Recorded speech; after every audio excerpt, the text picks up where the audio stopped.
Bolt your windows. Lock your doors. Check your closets. Look under your bed. And then prepare yourself. For it's another episode of Dark Night of the Podcast. Whoa!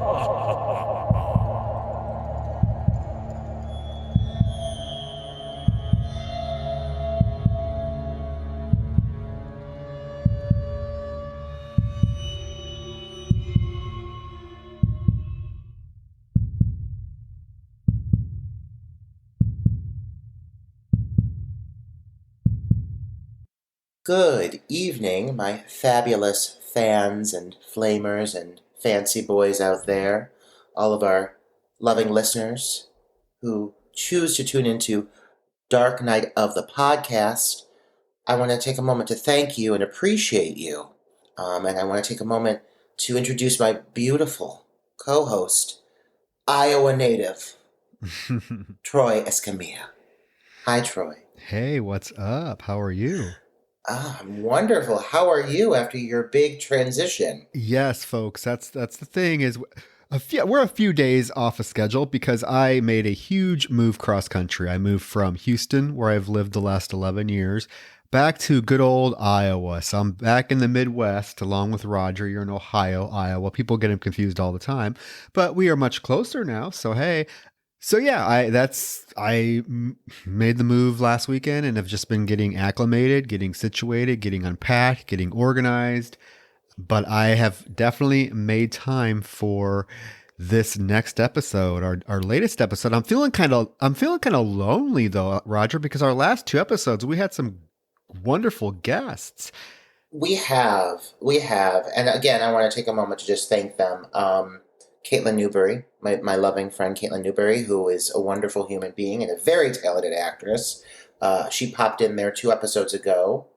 And then last week, we were blessed to be in the audio presence of the stunning host of the Scream Queens podcast, Patrick. The one and only. The one and only. And he is just a fabulous, fabulous fellow homosexual who really knows his shit. And he introduced us to a wonderful piece of cinema, and I'm really thankful to him for that. So yeah, I think it's a nice change up to kind of surprise our listeners with a guest every once in a while. And I think we're going to keep on doing it. So listeners, now and then, I think we're going to just throw someone at you.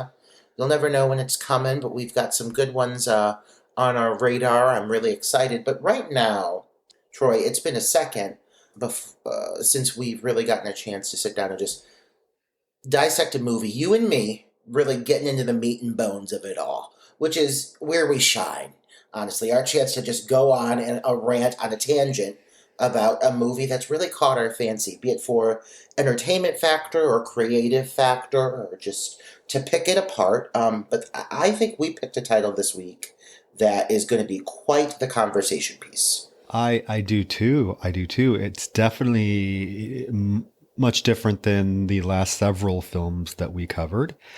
It seems to have kind of a nice little following, a nice little fan base. I mean, I posted about it on my Instagram and Facebook that I was watching it, and a lot of people responded and said that they love the movie, that it's one of their favorites.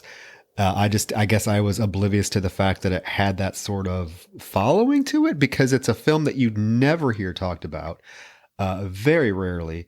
It's definitely a title, like I said, that's just doesn't get brought up a lot. However, with that said, it's held in very, very high regard. So I'm kind of baffled that it isn't talked about more.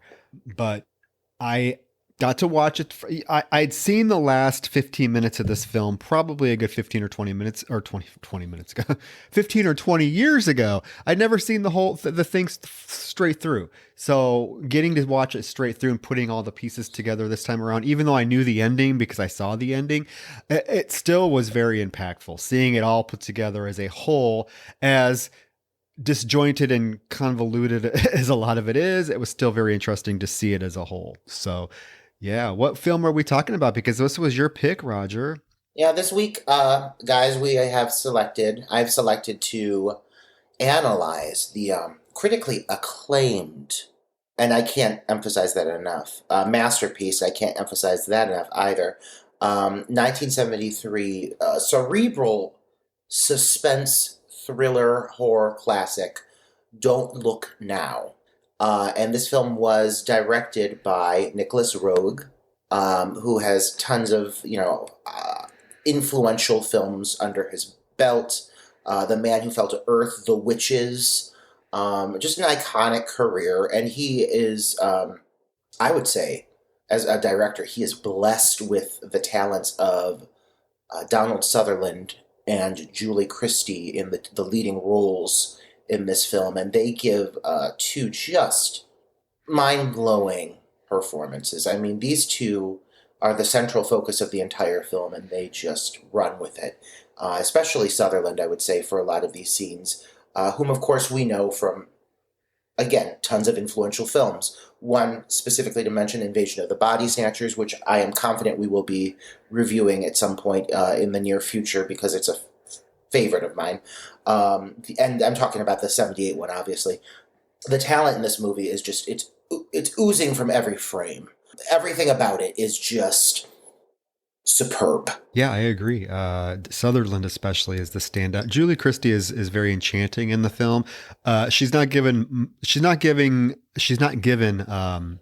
a lot to do compared to Sutherland, but when she's on screen, she definitely lights up the screen and has such a charismatic I presence. I also have to give props to Hilary Mason, who plays Heather, the blind clairvoyant. She definitely is a scene stealer, I think. And just, yeah, it's a small cast, but they really work well together. Yeah, and one thing to acknowledge about this film, I would say, is that Sutherland's performance, for being a product of the early 70s, does not feel like it. It feels very ahead of its time, with the nuances and the natural delivery of the dialogue, and there's a sloppiness to some of his dialogue at times when he's overwhelmed or when he's distracted. He knows how to mumble his way or stutter his way through lines to give it a very natural, real, in the moment kind of feel. And I really think that elevates his performance, especially as he starts to grow deeper into the progression of the movie. As his character responds to certain things, he just does a phenomenal job with his delivery. But yeah, the whole cast is great. And you're right, the character of Heather in general is very unique. It has some very 70s almost tropes to it in a way. Her being blind, the contacts and everything, the look of it, it feels very of the era. But some of the moments with that character, especially like her panic attacks, as the listeners will learn more about as we go on, feel very kind of visceral and, again, real and haunting. And these moments, I think in a way, I almost think she's scarier than any mass killer I could think of, because she's just so creepy but believable in her just weird quirks. And there's something very disconnected and off about her, and you can't necessarily tell if she's like a friend or a foe, along with the other sister as well. But it's because of this acting and some amazing editing, I have to say. The timing of some of the editing choices within this film also give this whole movie a whole feeling of, can you trust anyone? Yes. The editing is definitely very, I don't even know the word for it, but it's frantic at times. It's just kind of unlike anything you were seeing during this time period film-wise. I think that this film definitely, in many regards, was way ahead of its time. Editing choices, cinematography choices, performance choices, direction choices, lots of things made this film, or make this film, probably one of the more influential films of the 70s, even though, as we mentioned, it doesn't really get brought up as much as some of the other, big horror films from the 70s, such as, The Exorcist, Texas Chainsaw Massacre, Carrie, all these other films that were coming out, Suspiria. However, this came out before them, and you can definitely see the influence from this film. Yeah, and I do think one of the things about this movie to be acknowledged right off the bat, and why it maybe has aged differently from some of those titles, because I definitely don't think in the sense of quality or in the sense of overall just value this movie has. I would say this movie is not on par with the titles you mentioned, and even if in some ways maybe even superior in some ways, in the sense of the craftsmanship that is at play with this film. I do think, though, they made a very bold choice of making a movie that, while I would have to categorize this as a horror film, within certain aspects of it, as which are touched upon very lightly from time to time. There's a supernatural element hinted at with a character and their connection to the events unfolding, but it's very elegantly played. It's very subtle, and I think because of that, it's really hard to give this film a specific genre category. I mean, it's a horror film just because of the events that transpire, culminating up to the finale. But it's so much more than just a horror film. I mean, it's so much more. It's an art film. At the end of the day, it's a beautiful artistic piece of cinema. Yes, that's a great way to put it. It's a slow burn. There are long stretches of the film where it seems like, if you're not paying attention, that nothing is really happening. It's just Donald Sutherland meandering the sidewalks and tunnels of Venice with nothing really happening. Again, unless you're paying attention. The film really, one of the main themes of the film is grief and overcoming grief, and how grief can make you make decisions that are not necessarily the best decisions or the healthiest decisions, but you're kind of forced into those decisions because the grief is overwhelming and you don't know how to handle it. And there is, like you said, the supernatural element that threads through the film that very much is the idea of psychic ability, clairvoyance, being able to see into the future or see your fate. Because as the film ends, we realize that Donald Sutherland's character throughout the film has been really witnessing his premonitions of what his fate is going to be and what led him there. And there are so many points in the film where he could have easily chosen a different path, and the film would have ended differently. But again, it's the grief and the not adequately dealing with the death of their daughter that drives him to keep pursuing what he pursues, and ultimately leads to his fate. But let's get, because now we're getting into plot details, so let's just get right into the film and what it's about. Yeah, absolutely. The movie opens, honestly, from the first shot, it really sets the mood of what this film is going to be like, which is solemn. This movie, it is not necessarily a movie that oozes joy or happiness. It's about a lot of sad things, about loss, and as you said, grief and coping with loss. And what one consistent throughout the whole film, both visually as well as in the audio, is the usage of water, or the incorporation of water. And that's something that's really important, and they make a really strong choice to open this film just on a shot of rain coming down and hitting these puddles, and you hear it and you see it, and it immediately kind of puts that in your mind, that gray, dreary rainstorm, and that carries through the whole course of the film, that dreariness. Also, the audio is a huge element of this movie, and it's some of the best usage of audio and sound effects I've ever heard in a film. And as you get the shot of the rain coming down, you start to hear a man's voice humming, and it blends into this really beautiful dissolve into the shot of what you can't really tell what it is, but you eventually come to find out it's sunlight coming through lace curtains. A very subtle choice, very artistic choice, really strong start for the opening of the movie. You know this is going to be an artsy piece. But the audio is really surreal right off the bat, and you get this really poorly played piano music that comes up, and it sounds like a child playing like a clunky piano, and it's just a really smart choice for the sequence where you see these two siblings, a brother and a sister, playing in a lawn, And the girl, Christine, is wearing a very prominent red rain slicker. And this is very important, and it's established right away. This adorable blonde running through these wet, rainy hills with this red ball and this red plastic rain jacket. It's very important that jacket comes into play now because you see it over the course of the whole film. Yeah, and water, yes, like you mentioned, water and the color red are huge motifs in the film. What ends up happening is we're introduced to Donald Sutherland, who is John Baxter, and his wife Laura Baxter, played by Julie Christie.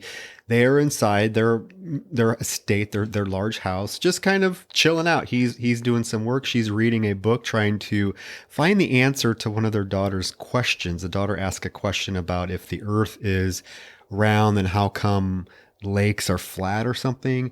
And again, playing into this whole water idea.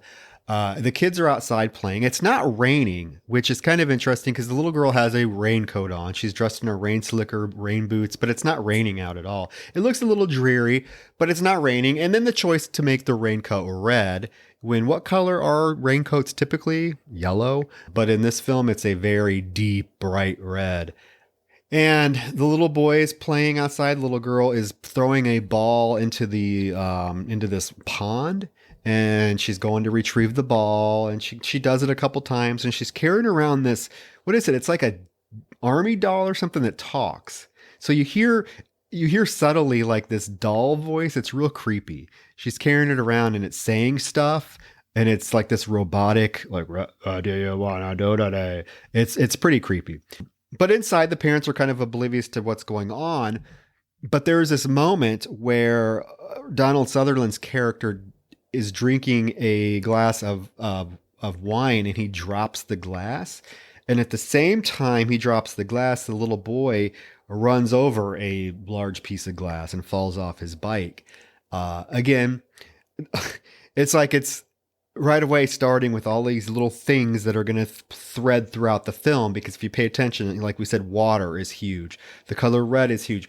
Glass breaking, glass shattering is very prominent in the film. And all of these things, when they come together, you realize that they're foreboding and something is going to happen. And what ends up happening is their daughter, Christine, somehow, one of the times she throws the ball into the pond, she must fall in and drowns. And right away, we are kind of given this little hint that Donald Sutherland's character must have some extrasensory perception, because he's inside. He's not paying attention to anything that's going on outside. But there's this moment where he just shoots straight up from his chair and just darts outside. And his wife is like, what's the matter? What's the matter? And he's like, no, it's nothing. So he gets this feeling that something has happened. He already knows something has happened. So he runs out to the pond and finds his daughter has drowned, and he pulls her body out of the pond. And there's the kind of the iconic scene. If you Google "Don't Look Now" 1973, it's one of the more prominent stills that pop up, is when he's hugging her dead body, entrenched in this red raincoat, and the scowl of grief is on his face. It's pretty powerful. And he just lets out this guttural howl. It's very haunting. Yeah, I mean, first of all, I just want to state for listeners who maybe haven't viewed this film or don't really know a lot about this film, I think this is one of those movies that it's important you watch it twice. I think it's rewarding if you watch it twice. I'll put it that way. Because, I mean, we're going to be talking all throughout this whole review about the little details that, if he would have known, if he would have seen, if he would have acknowledged this, or known exactly what he's capable of. Because it's an interesting approach, the fact that he never even really knows exactly what he possesses or what skills he may or may not have. But if he knew the warning signs, so much would be avoided. But one of the really interesting things with this whole sequence is he cuts his hand on this glass, and he's looking at these photo stills through a projector of this stained glass church that he's going to be working on, and blood drips on it. And this, right here, you get a really strong example of some of the interesting cut choices they use in this film to amplify moments and distort moments and really just play with like your sensory overload, and just really kind of Hmm. it kind of takes your breath away watching these sequences because they are just uh, so stimulating.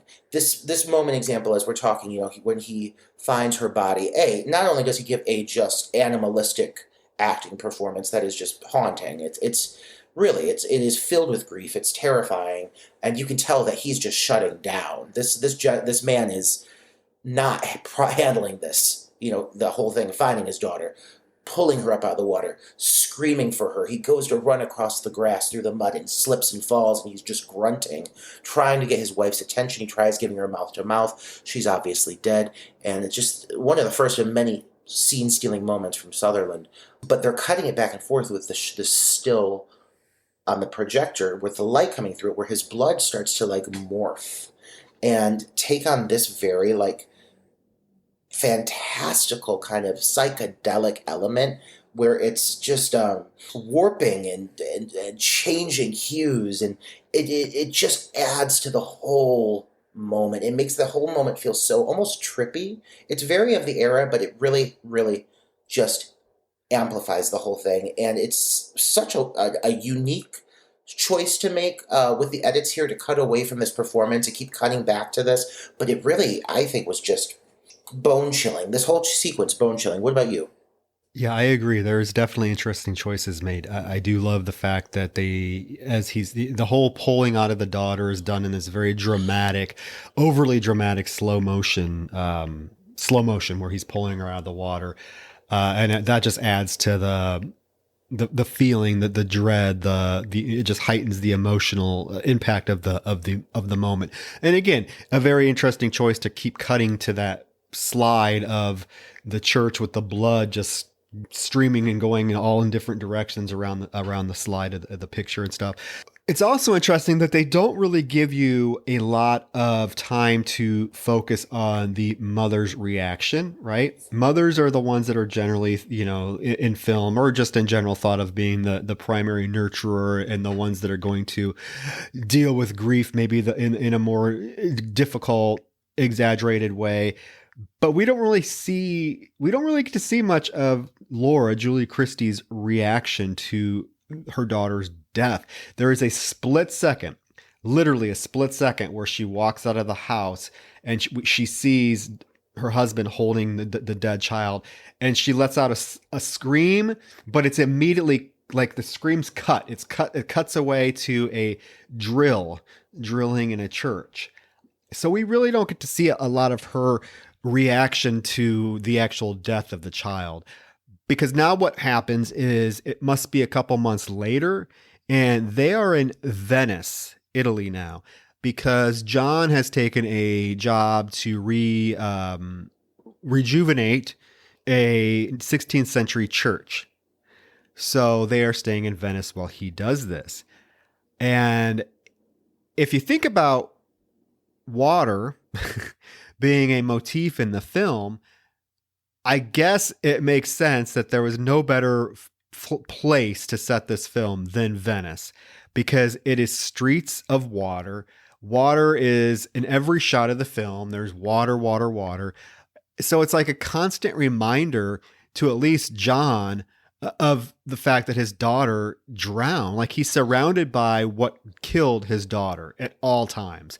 And it becomes very prevalent in the film that this is becoming an issue for him.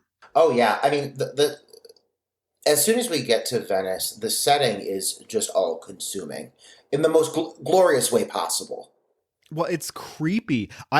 Here's the thing, is I've never been to Venice. I always assumed Venice would be kind of a bustling, like, tourist hub, that it would be kind of busy. This Venice in this film is creepy as fuck. It's a place that I would not want to go. It's constantly isolated. There's nobody ever on the streets. These dark sidewalks that lead into these tunnels underbuilt. No, this was creepy as fuck. It just gives the film that unsettling feeling, that sense of dread throughout the whole film because of the location and how it's shot.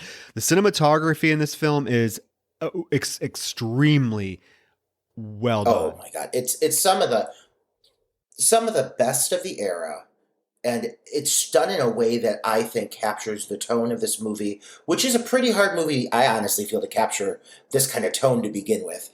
They do it flawlessly, flawlessly. Well, here's the thing. Yeah, if you're interested in filmmaking and whatnot, and you kind of want to see because a lot of times people are confused about what cinematography is. Like if you talk to somebody that's not real into film, doesn't know much about film, I've run into people that they don't know what cinematographer. They don't know what a cinematographer does.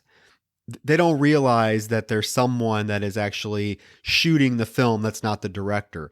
What I kind of tend to see is a lot of people think that the director is the one that's shooting the film, which in some cases it is, but 99% of films have a separate camera person, a Right. person that specializes in cameras, using lighting and using the right lenses and the right angles and camera shots.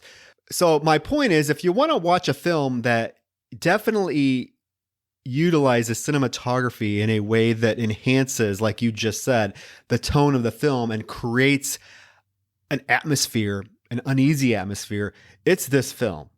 It's this film. Oh yeah, and I think one thing to say that really proves it is the fact that, as we mentioned earlier, as the story evolves, um, first example being you don't see a lot of key events happening. You don't see Christine fall into the water. You don't see pivotal things that occur that really cause the story to move in the direction it moves. There's a point where Laura faints.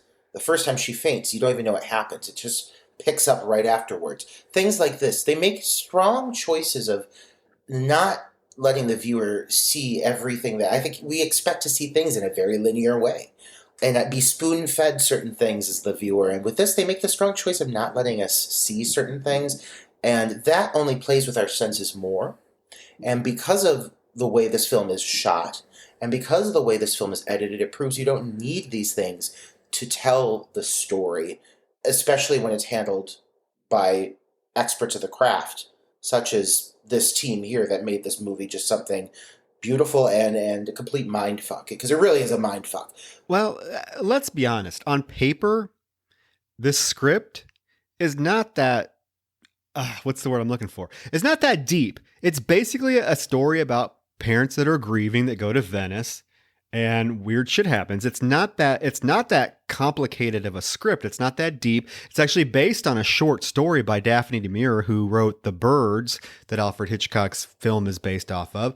It's a short story. It's like 20 pages long. So the film is not that, the script on paper would not look that, or would not be that intriguing, I don't think. What makes the film intriguing is all the technical aspects that brought the script to life. The cinematography, the direction, the color choice, everything.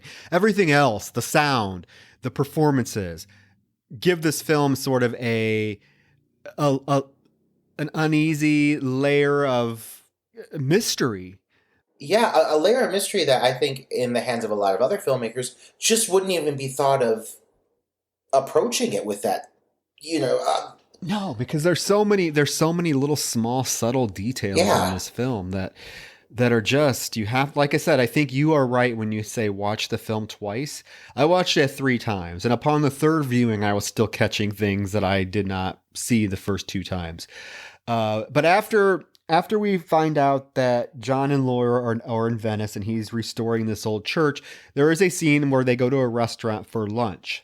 And the restaurant there's a draft coming in. And so John gets up to close one of the windows because he says the restaurant's cold. And at the same time, a door blows open and blows some debris into the restaurant. And there's two elderly women sitting at a table near John and Laura.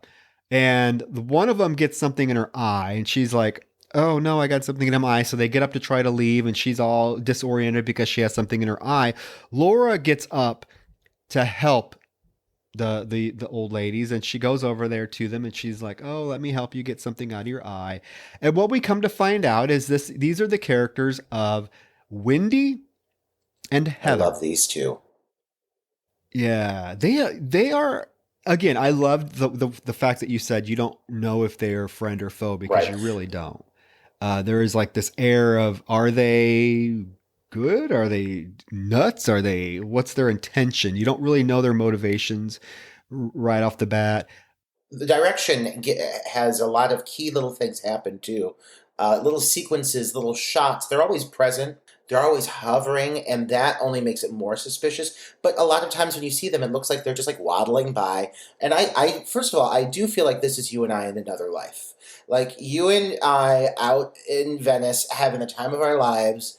I'm blind. I'm a psychic, and I'm seeing shit here and there, and we're just enjoying our time until you get some shit in your eye. And I think the whole approach of having Laura, who's very affected by the loss of the child, clearly, having her immediately get up and offer to help, it's just such a smart way to introduce the kind of person she is. She's this kind-hearted soul. She's got a sweet, naive way about her, and she's very affected by things that are going on. So you, at times, almost question her stability and her sanity, but you can't tell if it's just her and this kind of nature that she has to her, if she's actually going through something. It's also mentioned that she's on medication for, I'm assuming, depression. There's a lot, a lot of layers to these characters because the cast is small. But what we find out is that Heather is blind and she has those milky eyes that are kind of City of the Living Dead kind of eyes. Yes, it's kind of creepy, off-putting. Not that, I'm not saying people that have that condition but I'm saying in this film it very much is, because there's a lot of super close-ups of just her eyes. Yeah. And at times they're almost like animated. It looks like they're kind of like swirling. They're terrifying, those eyes. They are. But we find out she's a psychic because when Laura's helping Wendy, Heather all of a sudden says, "You're so sad." But you don't need to be because she's happy. And Laura's like, "What are you talking about?" She's like, "Your daughter. I see your daughter. She was sitting next to you and your husband. And she wants you to know that she's really happy. There's no need to be sad. She's laughing. She wants you to know that everything's okay. And I see her and she has beautiful blonde hair and she's wearing that red slicker." And right away, Laura just like freaks out and just is like, pretty much faints. Because how would this old lady that just you run into a restaurant know this? And understandably so that she would be affected, because the woman approaches it with such a... It's just like, "Oh yes, I'm seeing your daughter. She's so happy." Like there's no like pre-warning, I'm gonna, have a conversation with your dead child. She just jumps right into it. And I think, like earlier when I said that her character is almost scarier to me than like a lot of the killers that we see on screen, the way that they play her in this is just very kind of makes my skin crawl. She's always got this like smirk on her face, and her gray eyes are just always staring off, but staring straight at you. They do a lot of shots of her just like looking dead into the camera, and she's just she's always got this like pleasant, gentle way about her, but it always feels like there's something more to it.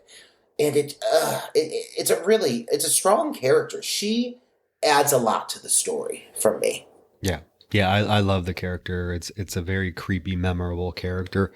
And you find out towards the end of the film what their intentions really are, or do you? That's the thing. So Laura goes back to the table, and as she's getting ready to sit down to join John, she faints and falls face first onto the table in a very violent way. All of the glass, again, breaking glass, all the glasses, champagne glasses, fall on top of her and shatter. It's pretty dramatic and looks pretty painful. However, she didn't get a scratch on her. Even though all these glasses broke on top of her head, she pretty much makes it without a scratch. Because she's in the hospital the next scene and she's perfectly fine. And she actually tells John about the sisters and the fact that they told her about Christine. And he pretty much is skeptical from the first second. He's like, "Our daughter's dead. This is bullshit. Don't listen to them." She believes that these women really are what they say they are. Yeah, and leading up to the whole feigning sequence, this whole scene in the restaurant is really well done. But they do some really detailed camera work because, again, John, you can tell, is starting to kind of sense things. And again, when you revisit it, you see all these little moments, but they almost do a That's So Raven from the eye pupil around his head, like do like a rotation where he realizes something's off. And I was like, oh God, what if That's So Raven was actually inspired by this movie? Because that's about psychics too. We can only hope. But there's some really great camera work leading up to this whole fading sequence. And one thing I think for the horror aficionados out there, for the lovers of the genre, this not being a necessarily violent horror in the sense of body count, one thing this movie does great is it finds the horror in real, kind of average, everyday situations and events. For example, this table fainting sequence, they linger on it. And it's violent. The whole table flips. The glass, the audio, the glass is shattering. John grabs the table and has to pull it back as she just goes limp on the ground. And they use a lot of cuts and kind of images of the aftermath to really make it feel like this kind of big moment when it could have easily just been this kind of toss-away thing. They do that with a lot of things. They also have a sequence on some scaffolding later that is, again, not necessarily a horror sequence, but it's terrifying just from concept, and we'll get into that when we get to it. But it's just something I want to acknowledge. This movie, while it doesn't have necessarily a lot of blood or high body count, it sure managed to keep me on the edge of my seat at times when I didn't even anticipate it. You're right, because a typical feigning scene in a film is just the character just kind of collapses onto the ground. That's the end of it. But this one is, like I said, pretty violent. Pretty violent. And there's strings, like really, they use a lot of strings in the score, and they use them well, and they're really like swelling over the sequence. They just make sure it's a big moment. They do it well. So when she wakes up, I thought it was interesting that she's watching a bunch of children playing in the hospital, in the room next to her, and you really get to see just how much Laura has, I think, this kind of connection with children, implying the connection with her daughter. She has a yearning to fill that void. She's still very affected. Again, another little detail. There's so many little details, but I love it. Yeah. So she tells John that she feels better than ever now. She's really feeling great, that she is excited at the prospect that the fact that their daughter is still with them. So she's completely buying into this whole psychic thing. And you can tell there's definitely a huge change in her demeanor and personality. She definitely seems a lot more happy and normal, dare I say. On the way home, or on the walk back to their hotel room, there is a very subtle moment. And I did not catch this the first time I watched it. I caught it the second time. And then the third time I had to turn the volume up to really make sure I understood what was being said. It's very subtle. On the way home, they encounter some police officers or some people, and they find out, again, it's very subtle, you have to pay attention, that there's been a homicide, that there's been a body that's been found in this canal.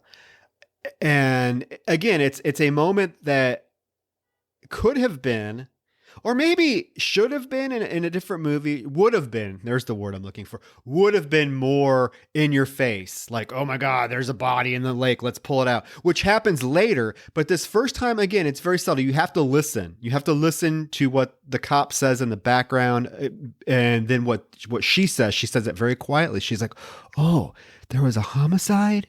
Very quiet, very understated.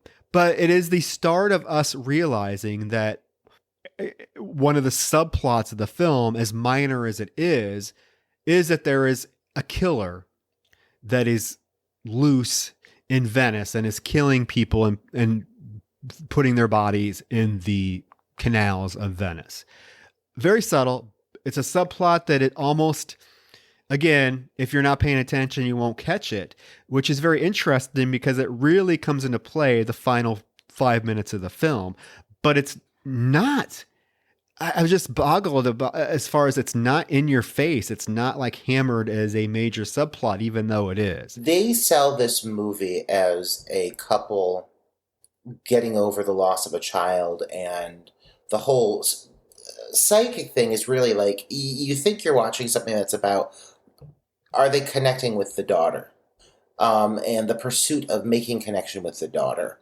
the fact that they Mhm. choose to keep the homicide aspect so minor is, in the long run, a massive payoff and a genius approach. And you're right, would have been approached differently in another movie, but this movie knows the story it's trying to tell, and it's very smart in in its favor, you know. So yeah, and you do get more of that though. Again, it's spoon fed to you here and there. It's not the core aspect of the film. You are introduced though to the priest in this film, who is a bit of a he's a pretty pivotal character, and they do a really good job of giving you an idea of who this guy is right off the bat, without even really knowing a lot about him. You know a lot about him. You know, like in the way that they cut and they film it, you get glimpses at his rings, at his gold crosses, his fur-lined coat, his leather gloves. This is an individual who definitely has wealth. It's often hinted at that he doesn't really care all that much about the church that they're renovating, and that's very heavily implied through a lot of the dialogue and the side conversations that you hear, and just the way he's played. Again, another great performance, though not as major as some of the other characters. Yeah, no, he's very stern, very serious, very he definitely fits the priest bill pretty well. And yeah, he seems kind of not interested really in the church renovation. It's not something that's up his alley. He's along for the ride, but it's not something that he is totally concerned himself with. There's also the scene where Laura wants to stop at this other church and light candles for Christine, their daughter, which again kind of shows that she is at a different place now than she was with her grief. She's able to now to come to terms with the fact that her daughter is physically dead, but may spiritually still be with them. Because I don't feel like Laura 10 minutes ago would have lit candles in her daughter's memory, because she really wasn't accepting of the fact that her daughter was actually deceased. But since she had this encounter with these two psychics, she is more accepting of that fact, but also wants to be spiritual. She makes the point to say she wants to go to this church to say a prayer. And then she lights these 6 candles for their daughter, who I'm presuming it was because her daughter is 6 years old. But I think it's funny that John is like, I hate this church. I hate this church. I mean, Yeah, for working in a church, he's definitely not somebody who's. I don't think he's doing it for his faith.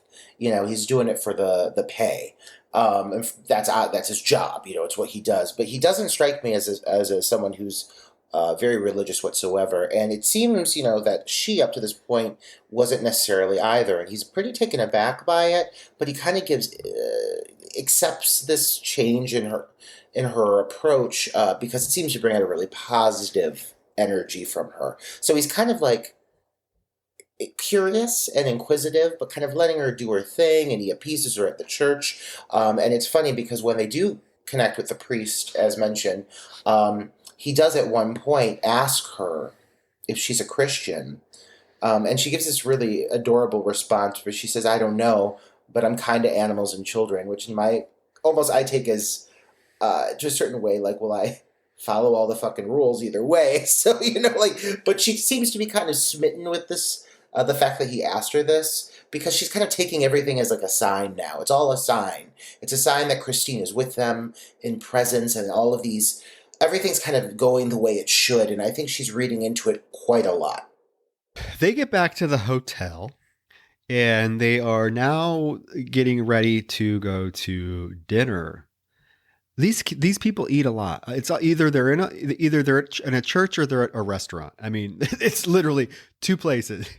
I mean, they're in Venice. Would you not be, if you were in Venice, wouldn't you be taking in the fine cuisine?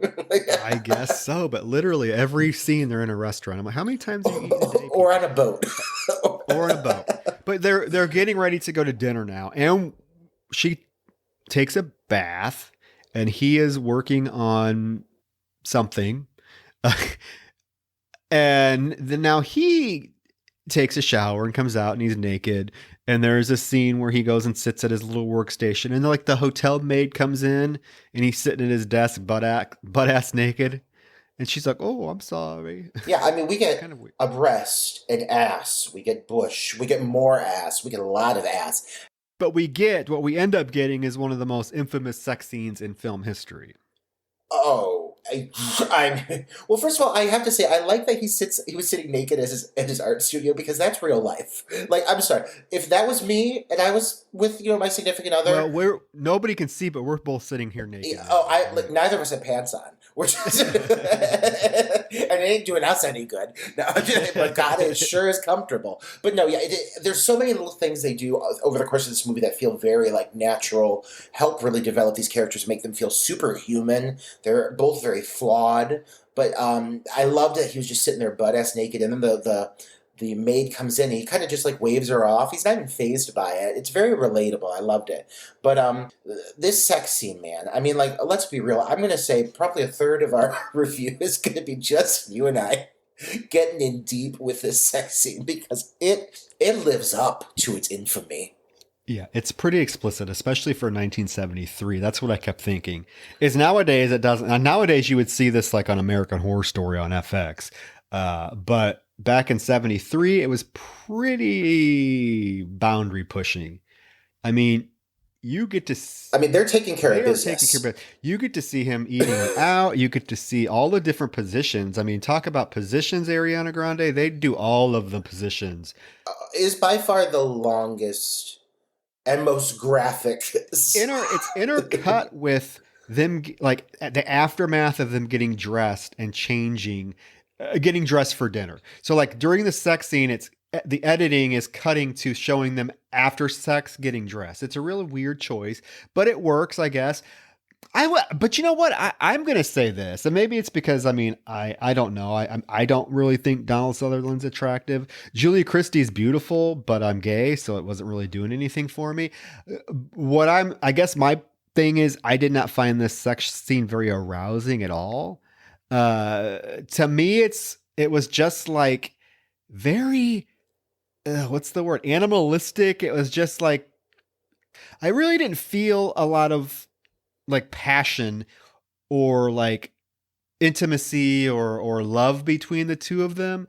It just felt very, I feel like it was very symbolic of them letting something go. Yes, that's what I'm saying. It wasn't really. I really understand the fact that it was definitely, particularly for Laura, like her releasing the grief in this very animalistic, carnal way, because she's in it just as much as he is. I mean, oh yeah, she's riding him, she's doing all this shit, but I don't feel like it was. Like, it's not a sexy scene to me at all. Like, I'm not like, oh, this is hot. Oh, wow. I just wasn't getting that vibe from it.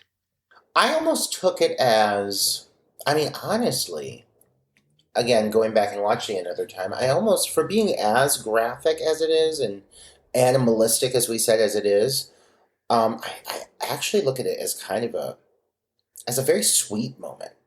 It starts with her running her fingers on his back, and you see the whole pursuit. You see it unfold, and it's something I think the two of them have really needed. And as it unfolds, this whole moment, it is intercut with the aftermath, as you said, but it shows, I think, really what this interaction did for them.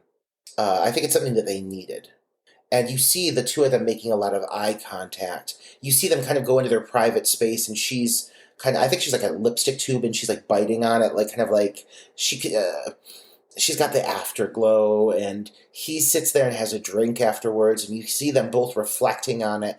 And I think it's really clear that it was animalistic, but it was also a gentle at first. It was really something like they chose to take the step to do this together, to release this. I don't think it was meant to be like so much a hot, sexy sex scene is just a wild. I don't know, because I remember a couple of, and you could probably find them if you use Google. This was years ago though. I remember a couple of those like BuzzFeed things or whatever, where they do the hottest sex scenes in film history, and this was always like number 2 or 3 or even 1. And I'm like, I don't think that this sex scene was hot. Graphic does not equate to hot, in my opinion.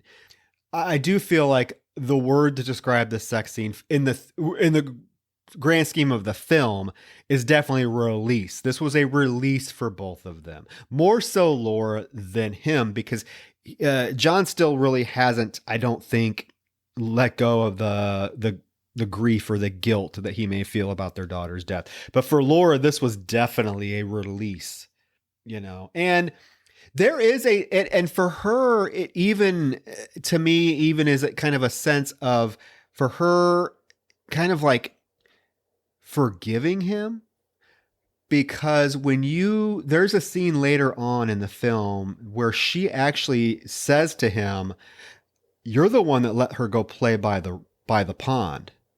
You let her do it." So almost like blaming him for her death. She's letting him in, literally and figuratively.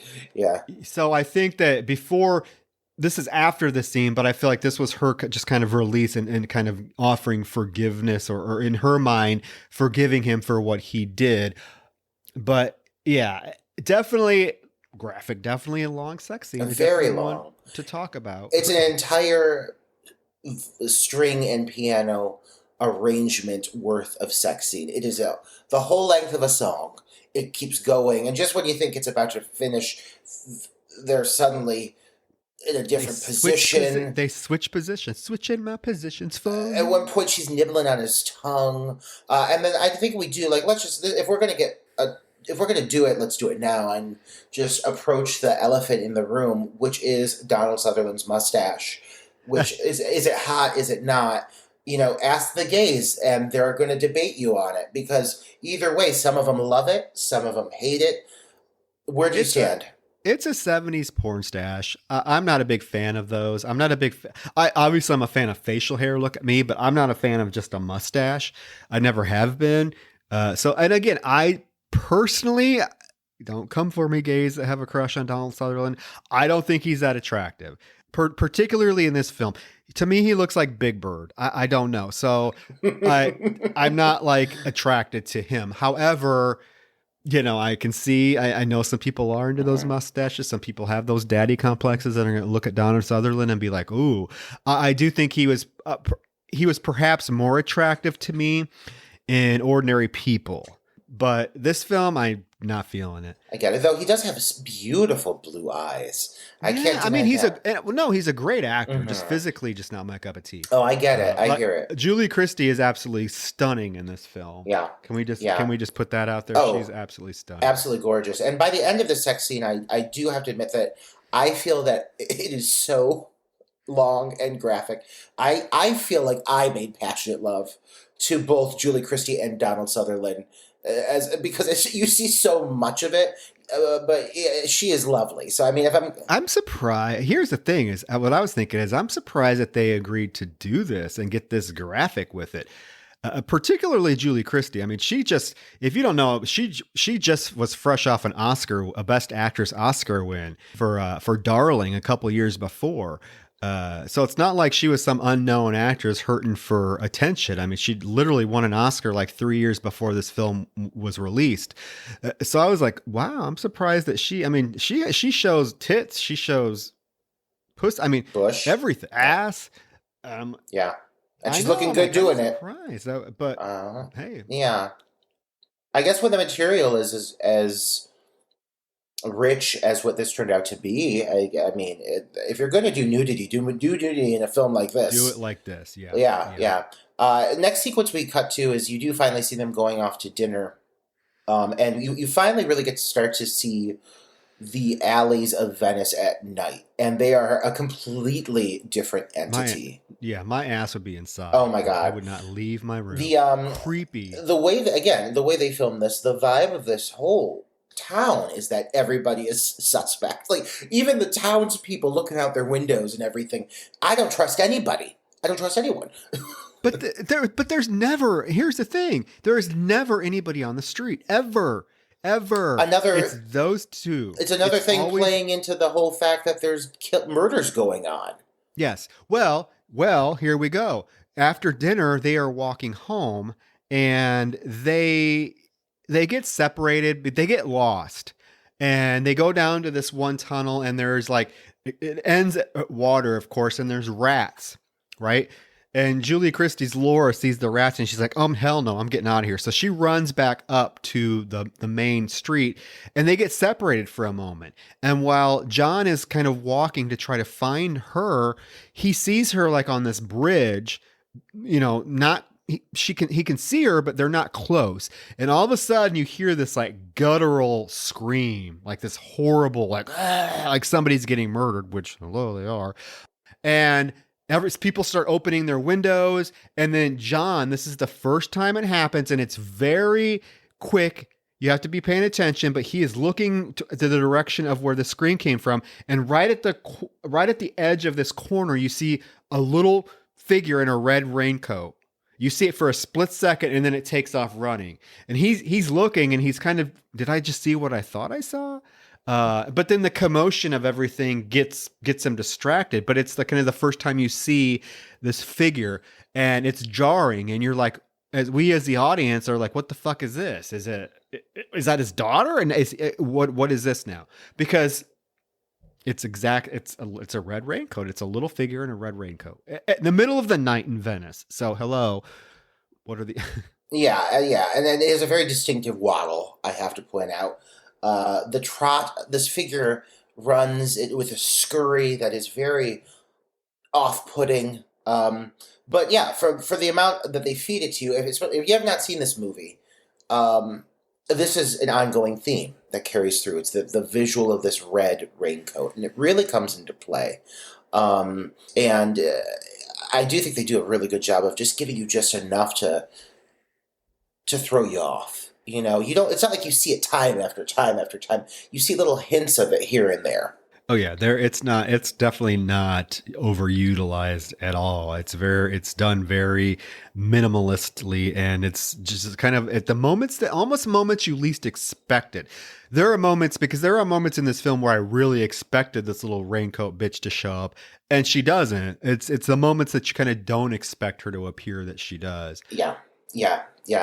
And again, playing into the idea I said earlier of moments where they find the horror in the scenarios that maybe you don't always anticipate it, which does kind of cause this movie to like step into the horror genre territory more and more. A lot of these simple moments, they do use the location and that whole disorienting feeling of being in a town you maybe don't know it very well. And it's dark and it's shadowed, and they really managed to make this whole sequence, the first sequence in the alleys at night, very suspenseful. It's a great sequence. It is. The next day, we are witnessed to John putting up. He's at work. He's at the church that he is renovating. He's putting up this statue. Laura's down below, kind of watching him, and the two sisters happen to walk by. These two sisters are everywhere. They just show up everywhere. Everywhere. If it's basically the two sisters and John and Laura on the streets of Venice at all times. Yeah, their timing couldn't be better. Nobody else is around. Laura goes and talks to the two sisters. She catches up to them and they invite her over for tea, and she gladly accepts. But John, on the other hand, refuses to go. He is like, nope, sorry, I'm not going. Well, and when he sees them, and he does see his wife like approach them and strike up the conversation, after hearing the whole story, he's already suspect. He's already suspicious of these two women and what BS are they telling his wife. You can tell he doesn't want her to appease her and let her, keep feeding into this, what he sees as delusional mentality. So after she chases after them, he's handling this gigantic stone statue, trying to mount this statue. And his anxiety in this situation, because you could see he's just so distracted, it's palpable. Like you can feel it. He's so frustrated, but he can't do anything about it because he's working with these like kind of bumbling Italians who don't really know what they're doing. So he has to like keep his attention with the statue, and that's what kind of allows his wife to get away and follow after the two women. And they go and they stroll together and start talking about exactly what happened to Christine. Yeah, they go. Laura goes to their hotel room, and they have pictures of all these children on their nightstand, and we find out that Wendy's son, what's his name, Wyatt or Wade or something, has Angus. His name's Angus. Angus was Wendy's son. He died. Mm-hmm, mm-hmm. So she can kind of relate to the grief that Laura's feeling, although she says to her, well, yeah, it sucked, but I just had two more. And you probably could too, if you know what I mean. And I'm like, that's kind of a rude thing to tell a mother that's grieving over. Just have two more kids to make up for the one that drowned in your front yard. It's very cold. It is very cold. And this is what is really brilliant about this film, and how the direction kind of confuses you or misleads you into characters' intentions. Yeah. Again, another few examples of really great usage of both audio and editing. They use some really prominent church bells over some of these conversations, and they're just really it's stark. There's not always a lot of score. Sometimes you have a lot of like intentional silence filling up these moments, but there's a lot of really just distinct noises, the clicking of heels on the cobblestone when they're walking around outside and so forth. And it really plays factor in some of these moments as these scenes are developing. But again, we're cutting back and forth, and there is this really distinct cut that comes up of the two women just cackling maniacally to each other. And these are the moments that you really start to suspect there's something we don't know going on. And it's little things like this. They just start laughing, and it is like a hearty, like they are having the time of their life. And you don't know why. Because of the way the cut falls into play, you don't know why, but it does not seem necessarily good. And there's even like a low tone kind of under it that just amplifies that like discomfort. And these are all very specific choices that the direction and the team made. I'm curious about why, because they do maintain this whole idea that these two women are plotting something. I mean, you know what I mean? I do know what you mean. And I'm going to be honest with you. I mean, even when the film ends, I'm not sure what their intentions are or what their motivation truly was. It kind of leaves it open ended, but we will get there. Then there is a scene when Laura is at their apartment where Heather has one of her sort of episodes where she's having a vision about John, and she like starts rubbing her breasts real vigorously, just screaming, yes. I'm like, what the hell is going on? And why are you she is squeezing them, she's twisting them. She's manhandling her knockers. And there's like a shot, like it again, another awkward cut where like it cuts over to like what's going on with John mounting that statue, and then it cuts back and Heather's just standing up, groping her bosoms, and the other two women are just sitting there like looking at her like uncomfortable but not sure what to do. And it doesn't have much like explanation as to why things are progressing this way. You learn she's really actually having a very intense kind of, like you said, episode or attack that come about when she can. I'm assuming come about when she has a moment with a deceased individual. A vision, yeah, because she makes the comment that Christine, is trying to warn them that John's life is in danger if they stay in Venice. So Laura, of course, goes back to their hotel and she tells John, hey, Heather, the psychic, said that your life is in danger if you stay here. We need to get out of here. She wants to leave. She's like, we need to go. And he is like not affected by it at all. He's like, no. And this is the scene where he really erupts at her. It's like the first time that we see him actually lose his temper at her because she mentions that Christine came to her and said that, your life's in danger, and he erupts and's like, our daughter is dead, dead, dead, just screams at her. And it's kind of this moment that we've really never seen from him, of his character before, get this sort of angry and verbally abusive or abrasive towards his wife. He's generally been very sweet, very understanding to her. And leading up to this, he's been waiting for her. He's kind of appeasing her, letting her have this conversation with the women. And and now it changes. He's like, nope. Yeah, he's been drinking at a bar, and there's that whole sequence where now this is honestly, Troy, I'm still, having watched this a few times, I'm a little thrown off by what this sequence actually is, and I want to hear like what you think this is. So when he's drinking and he's getting drunk, because when he erupts on her, he's like 3 sheets to the wind. He's pretty wasted. Mm-hmm. He walks into that dark location where he's ringing the bell. And does he assume he's in his hotel? Is he in a different location? Is he in the wrong hotel? Because those 2 men come out and start yelling at him in Italian. You know what I mean? Oh, yeah, you're right. I think what I thought was he's actually looking for Laura. He's at their hotel, and he was trying to find their room. Because there's a scene where he's out in the hallway of this hotel, and you could hear, while he's out in the hallway, you can hear the character of, what's her name? Heather screaming. And I think he hears that too. So he's trying to find her room, and he's ringing the bell to try to get someone's attention, either Laura's or theirs. And then those guys come out and chase him out. I thought that he was at their hotel and he was trying to find Laura. That's what I gathered. Maybe. Yeah, no, you're right. You're right. You are right. It's one of those, again, it's one of those scenes that is very shadowed, and it's played in a very, I use the word, disorienting is the word of the day with this one. And they do it in a way where you're almost kind of, like, it's intentional, and I don't even mind that I don't know exactly what's going on, because parts of it are in Italian, and, you're supposed to feel the way he does, which is kind of overwhelmed and not sure what's going on. So they do a really good job with it. But yeah, I was thrown off a little bit. So thank you for clarifying with that. But he does end up getting wasted. He does. But and he even tells her, you're going to stop seeing the sisters and you're going to get back on your pills.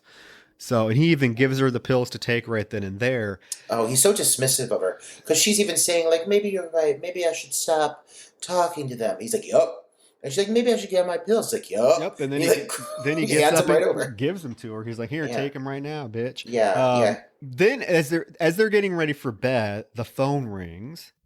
And it is the headmaster at their son, little Johnny's school. And you get the mail, the male headmaster trying to bumble his way through telling them what has happened. And finally the female gets on the phone, and she basically, what we find out is that little Johnny has had an accident.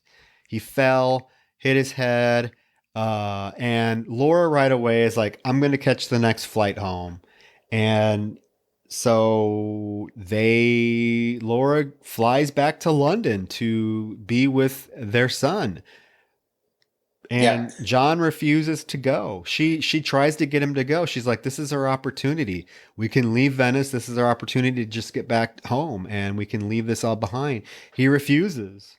Yeah, he seems very distant from this whole everything right now. You really start to see his character go through a shift around this point of the movie.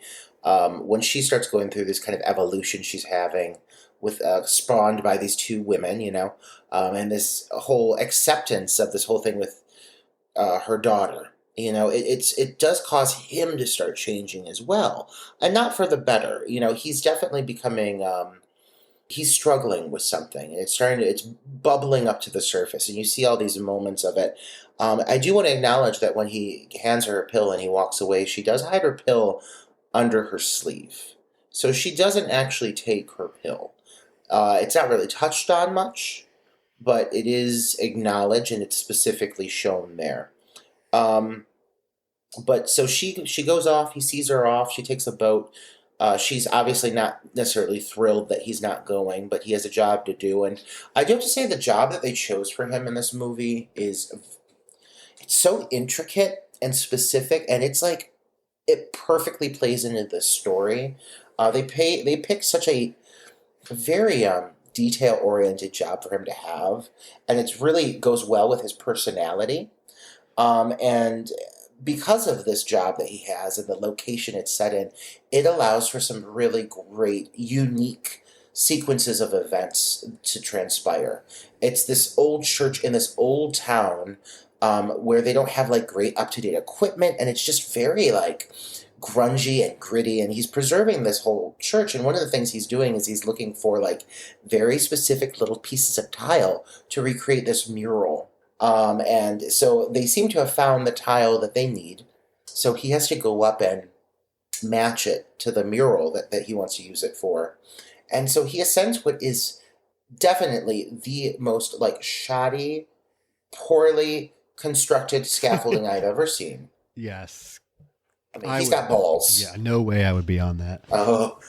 I'm scared of heights, so right away that'd be a nope. Somebody else. And like there. It's swinging, it's like rocking, it's making noises, it's creaking, and it's doing everything ominous thing that you would anticipate from scaffolding that would collapse. And lo and behold, it does collapse in a very well executed scene that again lends to what I said earlier, finding the horror in moments that really are not horror based.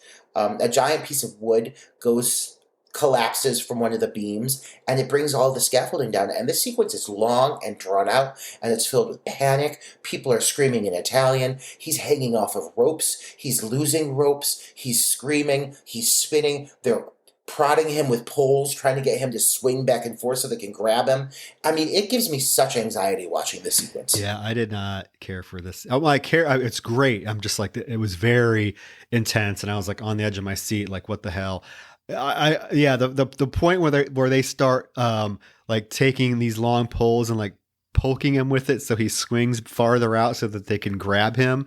I was like, that's a point where I was like, oh God, I can't imagine this being poked with these things. But he gets back on the ledge. He gets saved, and he basically tells the bishop, that, oh my God, my wife was right. She warned me that I was in danger and that this was going to happen. And lo and behold, it happened. So maybe there's something to what she's been saying. And at the same time as they're walking the streets of Venice, it's one of the first times that you see other people out on the streets. They come across a crime scene. There is a boat with a crowd of people around it, and they are pulling another dead body out of the canal. But we actually see it this time. We see in all the glory them pulling this dead female body out of the canal. And it's just another, again, there's some serial killer that's stalking the canals of Venice. And as they're pulling out this dead body, you do get like flashbacks of Christine, him pulling Christine out of the pond. So it's very parallel.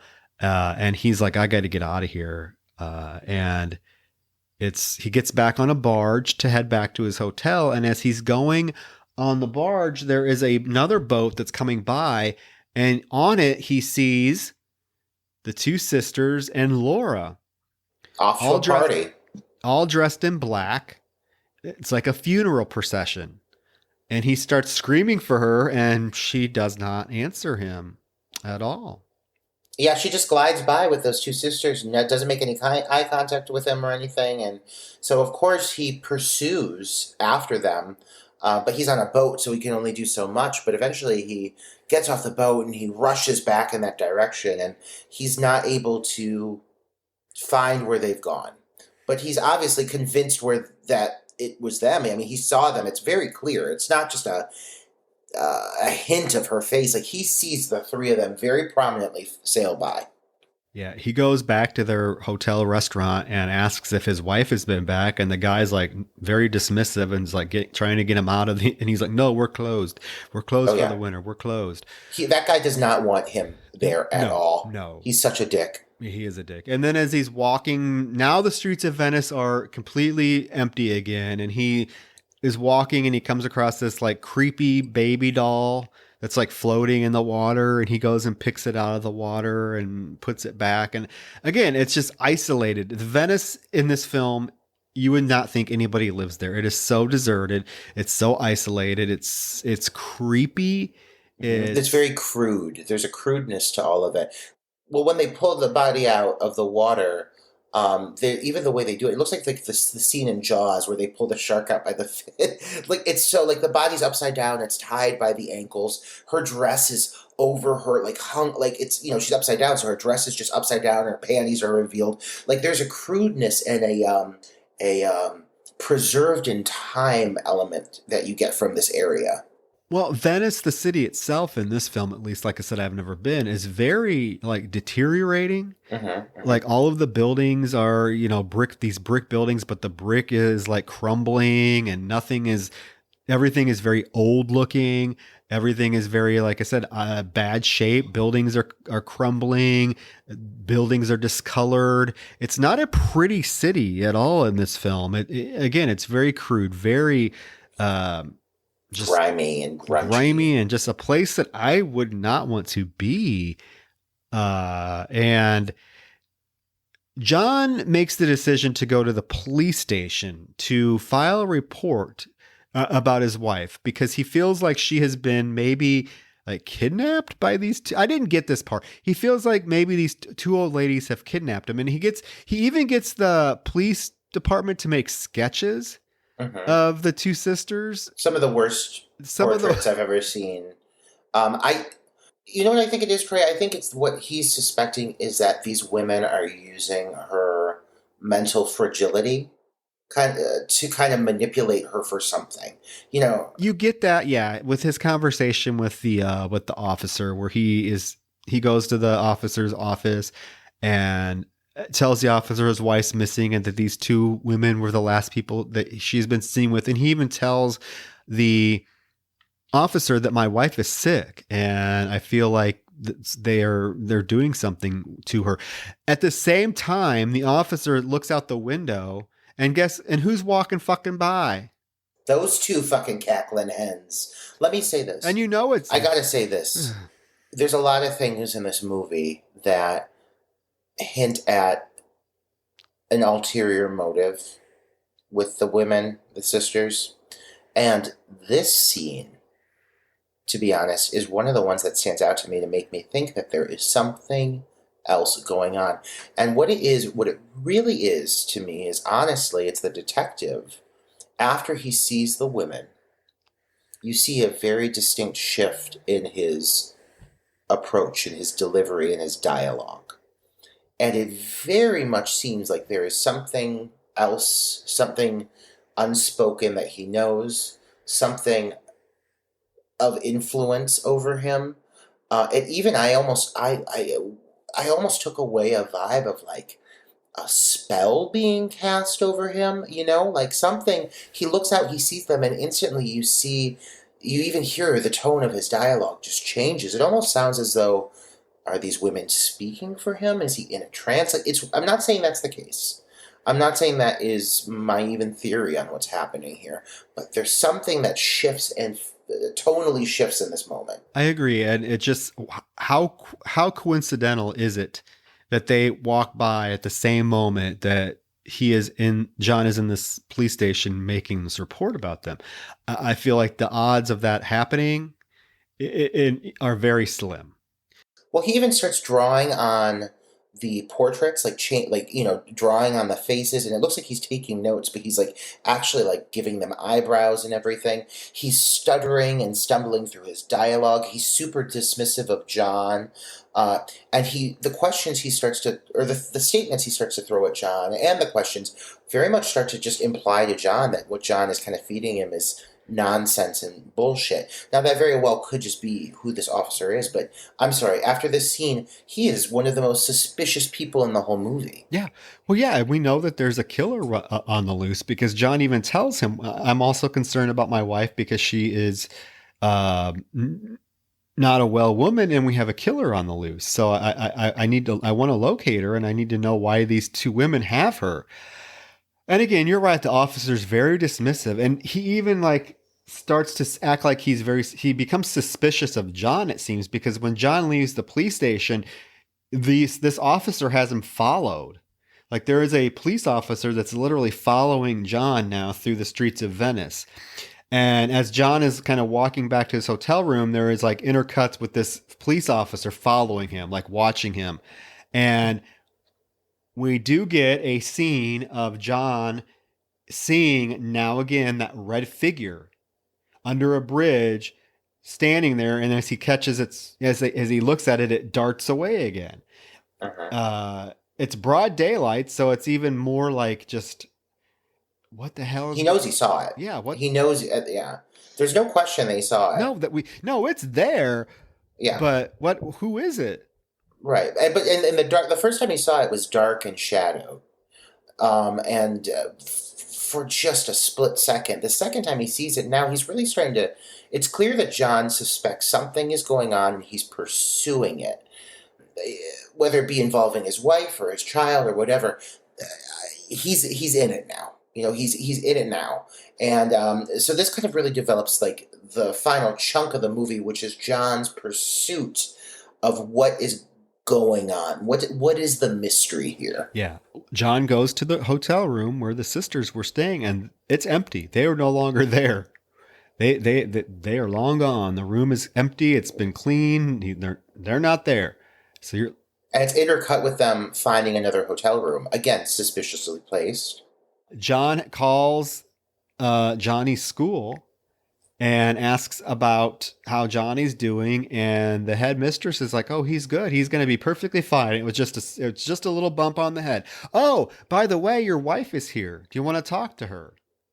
This phone conversation, man. As soon as you get the twist that she's there having the combo with the kid, threw me for a loop.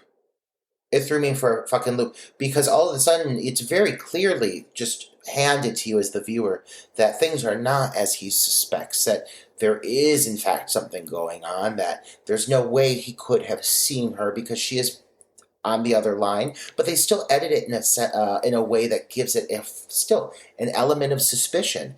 It does some really unique close-ups on her and her mouth when she's talking, that even though you're seeing the footage of her having the conversation with him over the phone, you still question, is she actually where she claims to be? Well, yeah, and even his reaction on the phone is like, he's not even kind of like buying it. He's like, "I swear I saw you." And she's like, "Well, I'm going to be in at 9:00. My flight leaves at 9. I'll be in at 11. We can have," and he is he's super confused. He's just agreeing now to agree. And it's basically like just this giant, what the fuck moment for him, where he finally gets her off the phone and he's like, "What the hell? I know I saw her." So now he has to go back to the police station to say, "Well, guess what? Never mind. My wife is actually in London." But at the police station, they have Heather sitting in a room. They've brought her in, and she is super confused. She doesn't know what's going on. She's like, "I don't know this place. I just want to go home. They came to our hotel room and arrested us and brought us in and questioned us about your wife." And John's like, "I'm so sorry. I'm so sorry about this. Let me take you home." And he proceeds to get her and walk her home.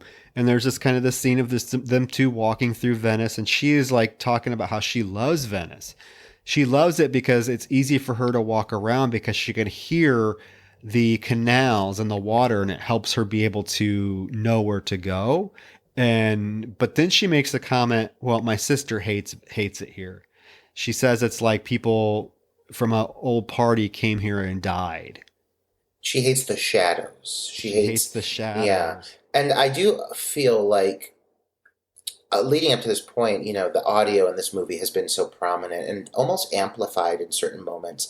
And I love that there's a direct acknowledgement of this heightened reality almost. In some of these moments, the sound is just very stand out. There's not necessarily always score, but amidst the silence, you'll hear either the sound of cobblestone or breaking glass or church bells, and it always seems just a little more amplified, very prominent in these situations. And thinking of the situation with Heather being blind and hearing this dialogue, it seems very intentional that they handled the sound over the course of this movie the way they did. It was a very strategic decision, I feel. Yeah, well, he goes back to the hotel with her. They're at a new hotel. And now Laura's back in town and she gets picked up by this guy who's taking her on a boat. So now we know for a fact that Laura was not in Venice when John, that was not Laura that he saw. It couldn't have been because we see her get off a plane and now she's on this boat. They take her to the police station because that's where John's supposed to be, even though they don't know that he left. So she's at the police station. And she has this kind of weird, awkward conversation with that officer. He writes the address of the hotel of the sisters on the back of the sketch. And she looks at the sketch and she's like, this looks nothing like her. And the officer looks at her and says, it doesn't matter. I'm like, what? And then she's like, oh, it doesn't? And he's like, no. She's like, oh, okay. It just, again, adds this kind of air of suspicion to him, gives him that extra layer of what the hell is this guy in on something? What is the deal here? And the choices of these little moments, like this specific little tidbit of dialogue, it doesn't matter, only adds, in my mind, the fuel to the fire, that the idea that the sisters are somehow supernatural and connected to this. You get what I mean? Whatever it is, whether it be a witchcraft or that they're psychics or what have you, I feel they have an influence over aspects of this film that we may not necessarily know as viewers. We may have to find out for ourselves. Maybe it's as we really start to realize who he is and the potential powers he has. Is that something that they really, they acknowledge it. Heather acknowledges it at one point. Heather acknowledges that John has these powers. She says it.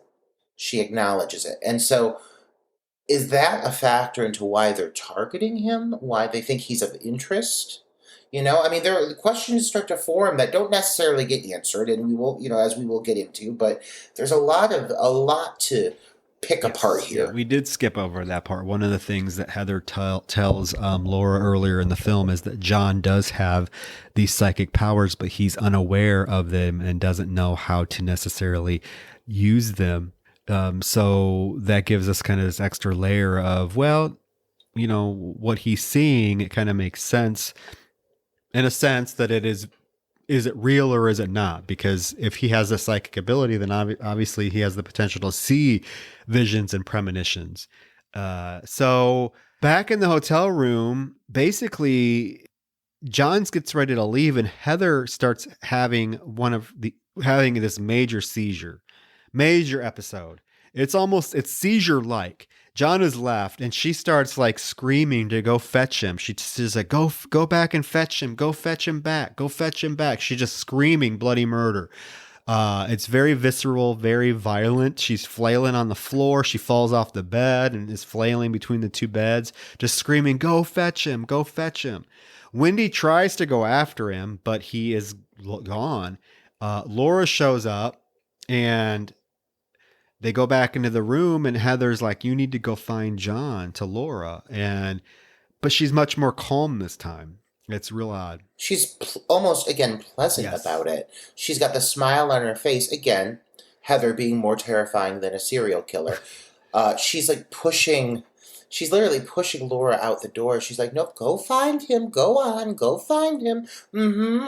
Nodding her off. It's the whole scene of her having this attack is just gives me the heebie-jeebies. Wendy's at one point even putting her fingers in her mouth, trying to keep her mouth open so she's not swallowing her tongue. It is, like you said, it's very visceral. But when she recovers from it, she seems unfazed. It's very strange, but it's enough to get Laura to take off after John, and we enter this running sequence that's very filmed in a very distorted and nightmarish way. It all kind of builds and culminates in this pursuit, which John is running through the town. chasing after what he believes could possibly be at this point his daughter. Yeah, he sees on the way back. He sees the red figure, and so he begins to pursue it with the thought that it is his daughter, because he even says, "Oh, baby, please stop." He's very much believes that this could be his daughter, which is just heartbreaking. I mean, you have to know. No, it's just heartbreaking because this poor character just hasn't come to terms with the fact that his daughter is dead, and this grief that's been unchecked is leading him to his own demise. Because anybody in their right mind would know that pulled their dead daughter out of a pond and buried her, that this little thing in a red jacket running through the streets of Venice at night is not your daughter, and you should probably not run after it. Yeah, and it's so interesting to see, he was so resistant to allowing his wife to find her peace with this through, whatever means, whether or not he found it was acceptable. She found a way to start moving past this. But in that, he himself has kind of reverted and is now himself going through the process of questioning, doubting, really letting this loss be all consuming for him, because he is at this point, he is thinking that this very well could be his daughter, and this is definitely triggered by what has gone on with his wife, what has transpired over the last few nights or so. But like I said, it does become very nightmarish. It becomes very surreal. Laura's chasing after him, jumping over boats and everything, trying to reach him. You get a lot of really unique, cool smoke shots of people moving through the foggy streets, and shadow play and everything. And he eventually goes into this kind of tunnel system where he finds the hooded figure in a room crying, and it sounds like his daughter. It sounds like she's weeping, and you're getting intercuts of the daughter, her face and everything as well, so you can see that he's overcome with this grief, he's overcome with these memories, and it's all kind of bringing him to confront this hooded figure. And this all builds up and leads to, I would say, one of the most satisfying conclusions of a film of this genre, but also a completely unexpected moment for anyone who has not seen this film. What happens here completely just throws you for a fucking loop. Yeah, if you haven't seen this film, stop and watch it, because we're about to do spoiler to end all spoilers. But you are right. The lead up to this is very atmospheric, because all the long corridors and tunnels are just swarming with fog, and the characters are running through it. And yeah, the little figure is she ran into an abandoned church. It's like in a room in an abandoned church. And when he gets to her, or this figure, standing in the corner, like literally standing in the corner, almost like it reminds me of the Blair Witch Project.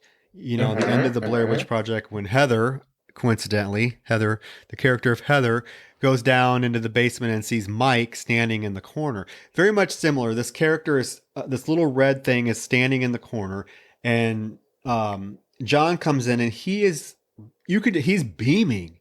He's like, "Oh, baby, come here. I'm not going to hurt you. We're friends. I'm a friend." And the thing turns around. Listen, it is not what you expect, okay? Again, if you have not seen this, turn this off, go watch it, and pick it back up. The hood turns around, and it reveals a very small and very freakish, I shouldn't use that term, but they couldn't have found a more nightmare fuel woman if they tried. She's apparently a dwarf. It's a dwarf. She's very tiny, but she has a face that you could, I don't think there's a prosthetic on it. It's just, I don't know. it is horrifying. This woman is terrifying, and she just looks at him, And after he said, "We're friends," she turns around and she shakes her head no, smirking, and she removes a butcher knife from her wee pocket. It's a meat cleaver. Yes, it's a meat cleaver, and she swings it at his fucking jugular vein. Yep.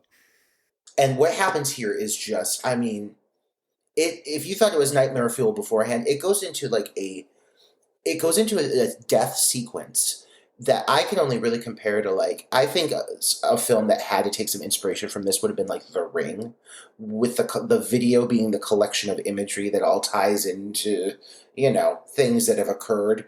It's like the opposite. This, you see a whole sequence of events play off where I think you're basically seeing everything he's realizing, everything he saw leading up to this that was kind of predicting this premonition.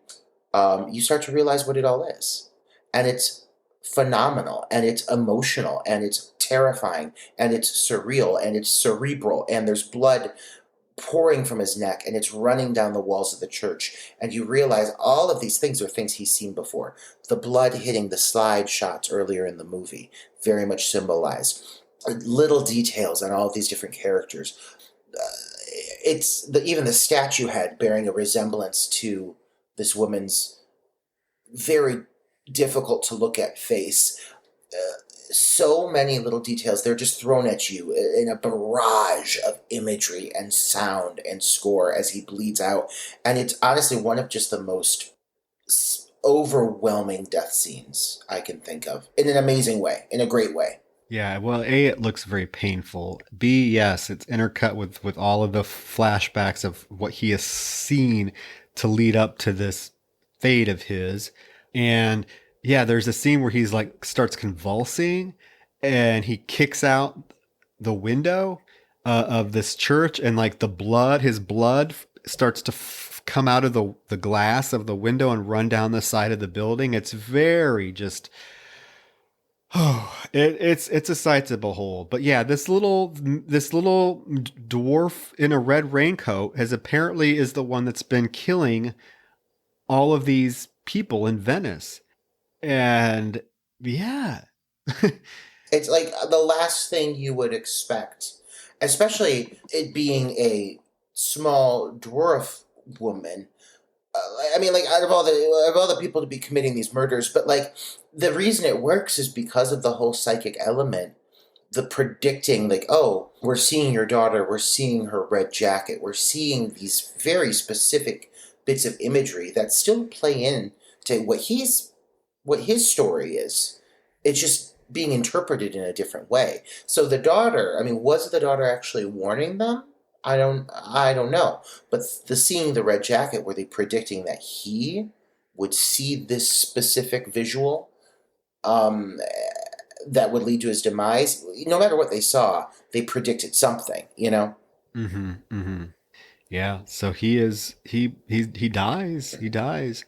And then the film just proceeds to end with his funeral, and we get a shot of the exact same thing he saw earlier in the film, which is his wife and the two sisters dressed in black on this funeral boat. And we realize, oh my God, that's what he saw. He saw his own funeral. Yeah. And then the credits roll. It's the haunting, impactful ending, and you can't stop watching it to the very last credit, because it really like leaves you with this just lingering feeling of, oh my God, I'm putting all the pieces of the puzzle together. I'm realizing exactly what I just saw. I'm realizing exactly what he saw, and the reasons he saw it, he just never knew. He never knew. He never ever put together what he was witnessing was actually kind of a pre-warning for what was going to happen to him. And I mean, and it just adds an extra layer of sadness to the whole thing, that this could have been prevented in some way, shape, or form. We never find out, what happens with the killer. We never find out what the true intentions actually were behind the two women. It leaves you on this note that kind of concludes with his death, because there's nothing more to pursue, with him dying and him realizing all these things, realizing that he did in fact have this gift of premonitions. I mean, he lost the opportunity to really explore that. Yeah, it was his own inability to come to terms with his daughter's death. And yeah, I mean, if he would have listened to his wife, then none of this would have happened. And it is interesting that the film just chooses to end without explaining anything. And I think that makes it more effective. Obviously, I wouldn't want a real explanation, but it just leaves you with, the film leaves you with way more questions than it does answers. Because even like like I mentioned earlier, I'm still not 100% sure what the intentions or the motivations of these sisters were, because there is that part of the film where when Heather is trying to push Laura out to go find John, that she is very like smiling and very happy about it, almost like she knows what Laura is going to find. You know what I mean? And then as they are like floating down on that boat for his funeral, the two sisters are behind her, and they look kind of, I don't know, they don't look too sad. I think the expressions on their face compared to hers are very like maybe pleased. I don't know. It just seems really awkward. So I don't know what their intentions were, what what any of it means in terms of what were they trying? Did they have something more? Did they have a connection to this dwarf killer? And what in the hell is this dwarf killer? Who is it? How is this little dwarf killer killing full-grown people and throwing their bodies in canals is what I want to know. But it's never explained. We're assuming she never gets caught. Right. And nor do I think it needs to be explained, considering how, again, I mean, I said it earlier, this movie is a mind fuck, and I don't mean that in a bad way whatsoever. I mean that it's very intentionally playing off of your perceptions of what you think you're seeing and what you think you're watching and what you think you're understanding versus what you realize you don't know. And, for a first-time viewer, it's really going to throw you for a loop. But then you go back and you watch it again and you start to see things and you start to pick up on things. And like you said, you watched it 3 times, and I get why, because it's a movie that you comb through it and you pick up the pieces of the puzzle and you put them into the full picture and you try to get an understanding of what's going on. And I don't know. I don't think we as the viewers are supposed to have a crystal clear idea. All we know is that we leave with a feeling of sadness for this character, because these aren't bad people at all by any means. They actually seem to have a pretty loving relationship and have been through a sad, traumatic experience. And I feel for her, and I truly feel for him, and I think he played that character with a very a realistic and human take on loss and, like you said, grief. And it's just a movie that leaves you feeling a lot. It sticks with you. Definitely, it sticks with you, and it's worth a revisit. Again, as I said earlier, it's worth sitting down and watching multiple times, because it's not. This isn't popcorn fodder. This is fine cinema. Yeah, no, it's definitely not a popcorn film. Some may find the pacing to be a little lagging. But again, I think the payoff is worth it, and I think that every scene in this film has a purpose if you're paying attention. It's definitely a film that's heavy on symbolism and very well intentioned and constructed, so that everything, I think, has a purpose. So while there may be some scenes that are drawn out and it may take some time to get to where it's going, and the horror elements, let's be honest, are few and far between, I think that the film is expertly crafted, and the payoff is definitely worth it. I am really kind of pissed off that I saw the ending years ago, so I knew what the ending was, because I can't imagine watching this film for the first time and seeing that ending. I feel like it would be way more impactful. Even though, like I mentioned at the beginning of the podcast, it was still impactful seeing it all put together. But I can't imagine, I mean, watching this film for the first time and just having that ending come out of like almost nowhere and have it be so brutal to this character that we have followed throughout the entire film would have been just jaw-dropping. Yeah, exactly. But I mean, yeah, it's a film that I think stands a test of time. It's probably doesn't get the credit it deserves, although I do feel like it's been a very impactful film. It's been a film that's definitely influential. It's not one of those films that gets called out for being influential or that people recognize for being influential. I'd say it's very much in terms of another film that I feel is maybe in the last 5 or 10 years has gotten maybe a little bit of the credit it deserves, is like Black Christmas. I feel like Black Christmas is probably the most influential slasher film ever made, even way above Halloween, because Black Christmas came out, 4 years before Halloween, and Halloween basically copied Black Christmas.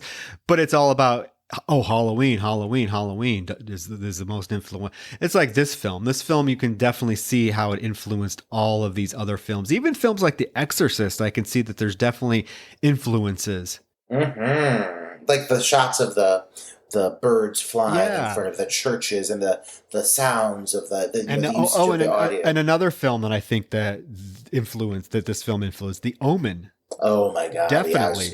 Yeah. So, I mean, but you won't hear that being said. So definitely check it out, because I do feel like it is one of the more influential horror films in terms of style and storytelling, and visual storytelling, editing to tell a story, editing to confuse the viewer, editing to cause the viewer to question what's going on. This film did it before any film I could think of.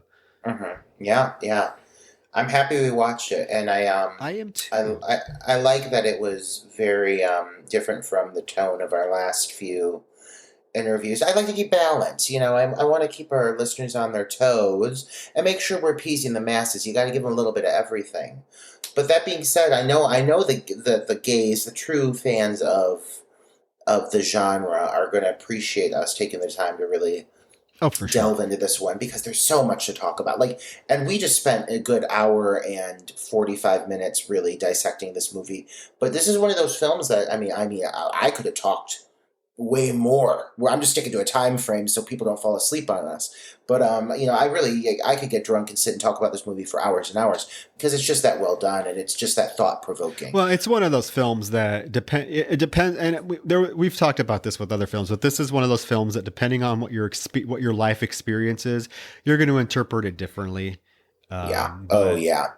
I think we did a great job of just basically, touching on all of the elements of the film and how they are constructed to lead us to the climax, and how jarring and kind of heartbreaking and haunting it is. It's a film that you're going to think about after the credits roll, for sure. And if we didn't touch on certain things, I'm sure our lovely listeners will take a moment to let us know, and maybe leave a comment or a thought, a tidbit for us to maybe explore and start some discussion, because this is definitely one that I would love to chat about with some of our listeners. I know they're going to have some strong opinions, the fans of this film, and maybe there are things that we didn't know. I do some research on these movies, but I'm not looking into like fan theories, and I'm not looking into like hardcore articles that are going to try to sway me into thinking one thing. I'm trying to dissect this movie for what do we take away from it, and but there very well could be other things that we don't know about. Oh, absolutely, we missed it. I've never read the short story. I'm kind of really interested in seeking it out and reading it. Same. Because again, it's short, and they made a 2-hour movie based off of a short story. So, and I know that I do know in the short story, the daughter does not drown. She dies of tuberculosis, which is interesting considering, like we talked about, water being such a huge motif in this film. But I would be curious to read the short story. I think I'm going to seek it out and read it. But I agree. Yeah. Absolutely. Same. I want to see what they took from it, what elements remained, because it seems so, this as a piece of cinema, this seems so intentional. Yeah. But just like the Wizard of Oz, they made the Silver Slippers ruby for the movie because it worked better on camera. Did they choose to make it a water-based death because it worked better on camera? I mean, who knows? Who knows what choices they made to make the story roll better on film, Yeah, you never know. But that was Don't Look Now. A classic. A classic, for sure. For sure. So yeah, so next week. Next week, Roger. Next week. Next week. I chose a film, and I chose it because it's summer, and summer's winding down, right? And what better activity to do in the summer than to go swimming? So I chose. It sounds refreshing. Right now, it does sound refreshing because I turned my air conditioning off so that you don't hear the hum and I'm sweating. So I could use a good pool to jump into. So speaking of that, the film that we are going to discuss next week, and I'm super excited because I know you've never seen it. And you know me and my slasher films, okay?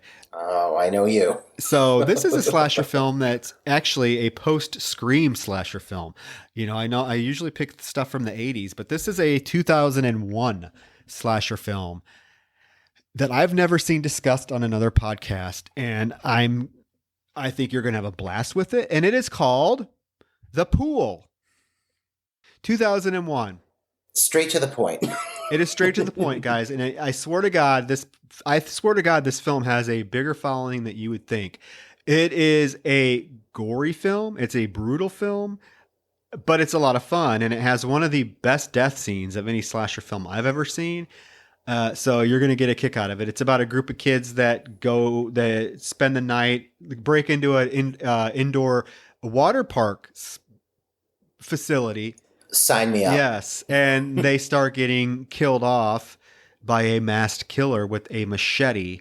And he uses the machete in some very creative ways. So think about water slides, machetes, water parks, and it's all there.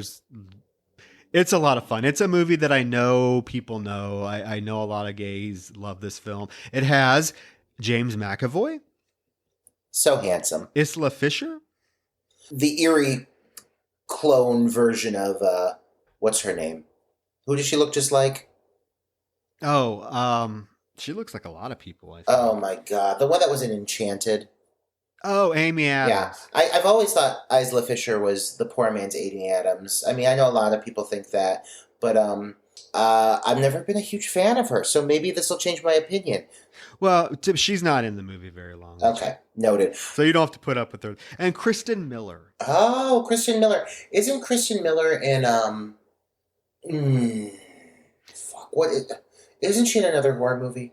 She was in Cherry Falls. Yes. Okay. Mm-hmm. Okay. Got it. Mm-hmm. Yeah. So, Roger, you've never seen it. You're going to have a blast with it. And it's going to be, I just wanted to do something fun. After this serious thing that I had to watch 3 times to even understand what the fuck was going on, I wanted something a little more just like straight to the point, slasherist that doesn't get talked about a lot.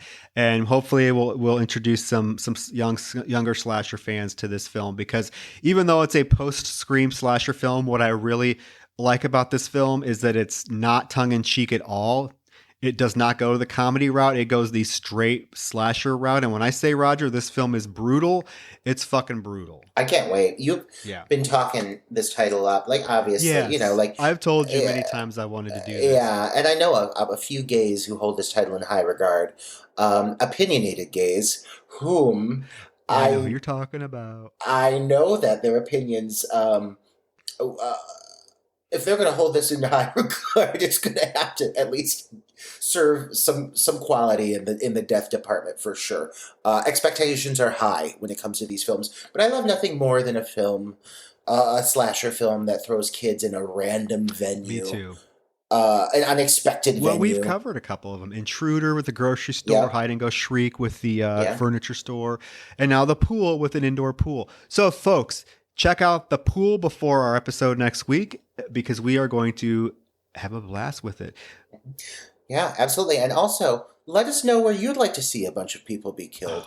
I want to hear the most random place that you can imagine a slasher taking place. And who knows, maybe Troy will write it. Maybe I'll write it. Maybe it hasn't already been done. Yes.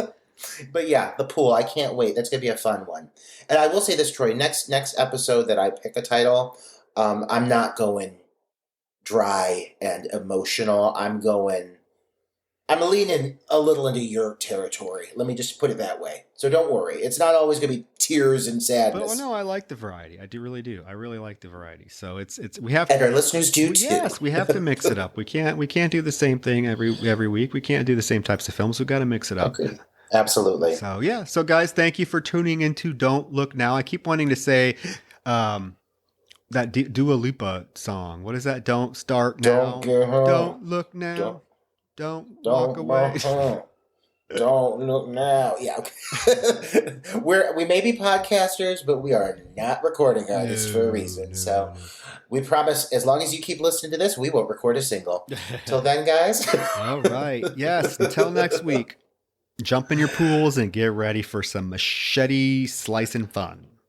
We're taking out summer in high style with the pool.